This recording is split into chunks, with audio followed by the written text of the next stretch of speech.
ताले ज्ञानीजन आमे से भीष्म कथा कहवा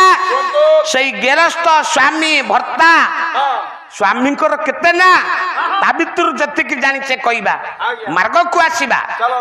दले शास्त्र रे जानती जले अशास्त्र रे जानती किए जानती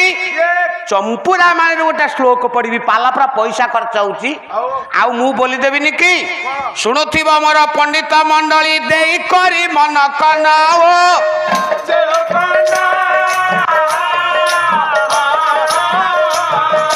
छत्रपड़ा ग्रामे दुई गायक पाला करिवे 3 दिन एथुरु कौन मिलिबो जहा जहा हेबो पाला खीबो ताको सुनिबो पंडित भला खीबो ई की पाला पोंडा पाला रे धनमाली बाया मन नाय ना पाला परा पार पांडित्य लारे लासियो दीटा श्लोक गीतार पड़ी तृतीय रे भोजराज चंपूरा मान मो ज्ञानीजन आपन को 100 थर मुंडिया मारिबी आपण ए पवित्र अनुष्ठान आयोजन करिसंती हेले हाथ गोड़ धरी निवेदन करिबी पाला वाला को तंटी की धरंतु कोन सिकी करी आछे कहिबे रंग डंग करी गीत बोलले कोन लता मंगेशकर रही जीवा हे जीवा ना पाला सेति पई हेइनी मार्ग को आसीबा कौन कहले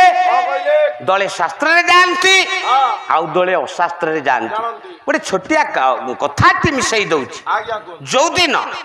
राम आउ रावणकर युद्ध रे मा रावणर समस्त वंश विनाश हेल समस्त वंश विनाश बा परे मु आपण मने रखंदु मते एठी मने पकेइबो आज्ञा मु समालोचना करिबिनी छुआं को समालोचना करिबा बड़र कर्तव्य नुई अच्छा जो 6-7टा छुआ गंगा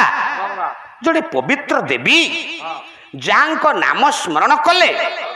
विश्व पवित्र हो जाए नहीं कि आज्ञा पाला बुझीबा